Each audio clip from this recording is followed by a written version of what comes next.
Ok, aujourd'hui on se retrouve pour parler de la station de la Pierre-Saint-Martin. Can I call you Rose? 'Cause you're sweet like...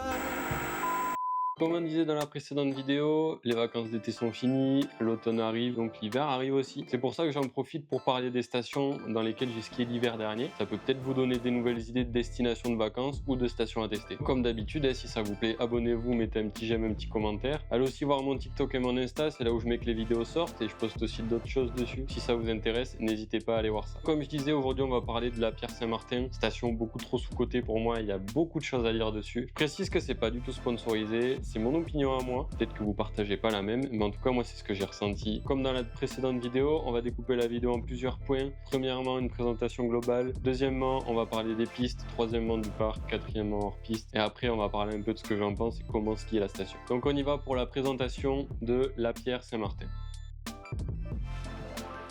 Pour commencer, la Pierre-Saint-Martin, c'est la station la plus à l'ouest de la chaîne des Pyrénées, en tout cas côté français. Dans cette station, le village est en bas, il y a beaucoup de résidences, il y a aussi un village de chalets au milieu des sapins. Vous avez tous les restos, les animations, tout ça qui sera en bas au village. Vous avez aussi un grand espace de ski nordique et un espace raquette. Juste en dessous de la station, il y a pas mal d'animations avec du chien de traîneau, la construction d'igloo, et ainsi de suite. C'est une station qui est gérée par NP aussi. Tous les avantages que vous avez dans les stations NP, vous les retrouverez à la Pierre-Saint-Martin. Pour resituer un petit peu, la Pierre-Saint-Martin, c'est dans le département des Pyrénées-Atlantiques, au col de la Pierre-Saint-Martin. C'est à la frontière avec l'Espagne et c'est juste à la frontière avec le Pays Basque. Donc vous voyez, on est vraiment sur l'ouest-ouest de la chaîne. Pour y accéder, plusieurs moyens. Vous avez d'abord la voiture, sortie l'autoroute à Pau, vous passez par Oloron, vous remontez. C'est une route qui est un peu route de montagne, ça monte assez fort, il y a quelques virages. Elle est quand même assez facile, entre guillemets. C'est une route de col assez large, qui est très bien enneigée. C'est pas une route très compliquée. Vous avez aussi la possibilité de faire du ski bus depuis Pau et Oloron. Et vous avez la gare à Oloron, donc vous pouvez y accéder en train ou par les transports. Pour ce qui est de l'avion, vous avez l'aéroport de Pau qui est environ 1h30 et vous avez l'aéroport de Biarritz. La Pierre-Saint-Martin, c'est une station qui ouvre de début décembre à fin mars en fonction de l'enneigement comme partout dans les Pyrénées. La station va environ de 1500 mètres à 2100. C'est une station qui a deux versants et deux secteurs différents. Le domaine skiable fait 75 hectares pour 27 km de piste. Vous aurez donc 28 pistes pour vous amuser avec 6 pistes vertes, 11 pistes bleues, 9 pistes rouges et 2 pistes noires. Vous aurez 12 remontées mécaniques avec 5 télésièges, 4 téléskis et 2 tapis. Au niveau des infrastructures, c'est quand même une station plutôt bien équipée avec des remontées plutôt récentes. Ils ont été victimes d'un incendie il y a quelques années, donc ils ont dû reconstruire un nouveau télésiège. Il y a des restos éparpillés un peu partout dans la station. C'est plutôt cool, ça évite de forcément descendre en bas pour manger. Vous avez possibilité de manger sur la station directement. Pour le prix du forfait, on est à environ 36 € à la journée et pour la saison, on est à environ 550 €. Vous avez tous les avantages de la carte NP aussi, comme la station fait partie du groupe NP. Vous achetez la carte une quarantaine d'euros. Vous avez pas mal d'avantages dans toutes les stations NP. Au niveau de l'enneigement, on est sur un enneigement moyen de 4,70 m, ce qui est plutôt pas mal. Comme ils sont situés à l'ouest de la chaîne, dès qu'il y a un retour d'ouest, c'est pour eux, ils prennent directement, en général en grosse quantité quand il y a un retour d'ouest, et ils n'ont pas de barrière montagneuse devant vers le nord, donc pareil, dès qu'il y a une perturbation nord, ils prennent, c'est sûr. Ça reste un climat océanique, donc il y aura quand même pas mal de vent. Vous avez un peu tous les aléas de l'océan, parce que l'océan n'est pas très loin au final. Les nuages qui peuvent monter ou du beau temps. Dans l'ensemble, ça reste quand même plutôt beau. Moi, j'ai pas vu trop de vent, mais c'est vrai que c'est une station qui est pas mal exposée au vent, parce que il culmine au-dessus de tous les pics pratiquement aux alentours. Forcément, il n'y a pas de quoi les protéger du vent, donc il y aura quand même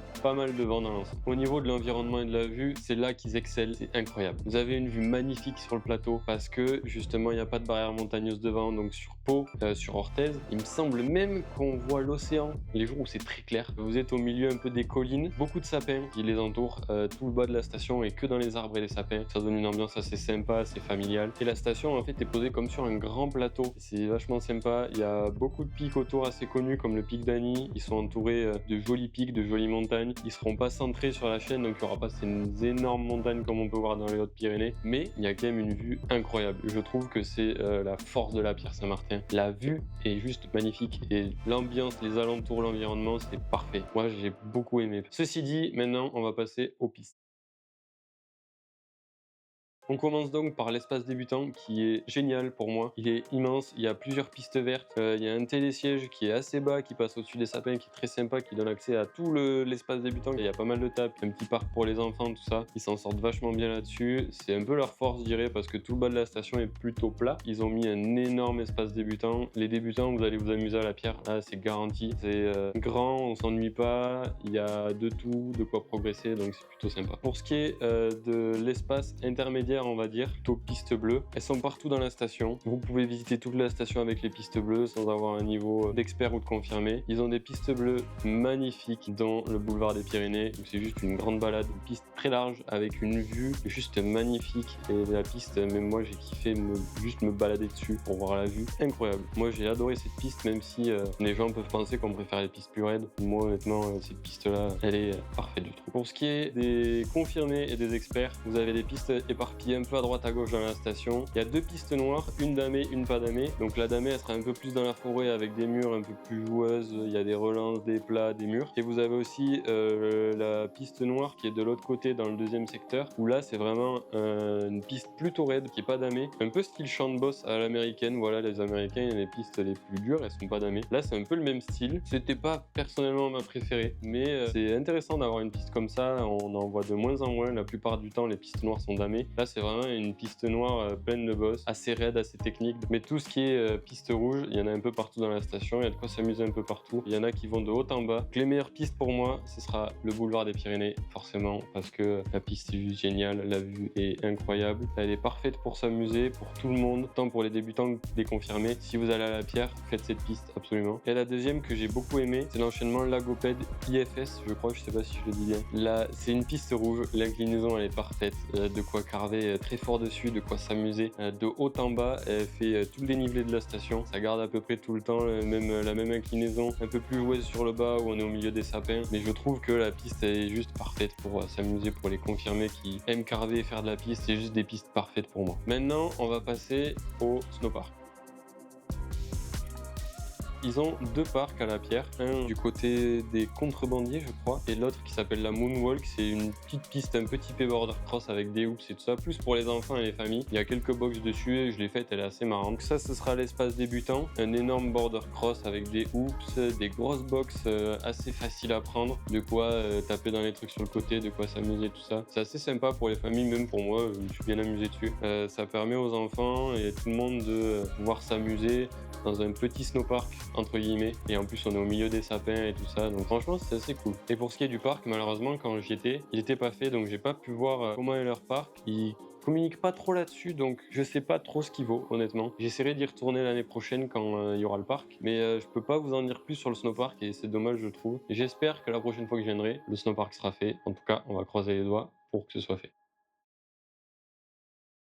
Pour leur piste, faut faire bien attention, toujours pareil, sortir équipé, savoir se servir de l'équipement, se renseigner de la qualité de la neige et des avalanches et tout ça. Faites très attention, n'y allez pas tout seul. C'est pas mon métier de vous apprendre ça, il y en a d'autres qui le font, il y a des formations qui existent. Faites bien attention avec ça. Pour ce qui est du niveau hors piste, déjà il faut savoir qu'ils ont un accès ski de rando, la Pierre. Donc ça permet de faire du ski de rando dans un espace sécurisé. Et après, vous avez le secteur des contrebandiers, donc ce qui est le plus à l'ouest de la station je crois, où là il y a quelques trucs à faire. C'est assez facile d'accès, pas besoin de marcher. Vous pouvez marcher au-dessus pour aller au pic, mais il n'y a pas besoin forcément de marcher. Et tout ce qui est de l'autre côté, faut pas essayer. Je vous mettrai un peu des images, mais en fait, ça fait des creux, ça remonte. C'est un peu, je dirais, un plateau glaciaire. Donc en fait, c'est pas plat. Vous allez vous faire 30 mètres de descente et derrière remonter 30 mètres parce que vous êtes dans un creux. Sur ce secteur-là, il n'y a pas vraiment de quoi faire. Sur l'autre, par contre, il y a des grandes faces à faire à côté de la piste noire. Je pense qu'on peut aller au pic à pied. Pour le terrain, du coup, c'est du côté des contrebandiers. C'est des grandes faces ouvertes. Il y a quelques barres rocheuses. J'ai vu quelques barres rocheuses à sauter, mais il n'y a pas grand-chose. Donc du coup, ce sera que de la face ouverte. Il n'y aura pas de forêt, il n'y aura pas de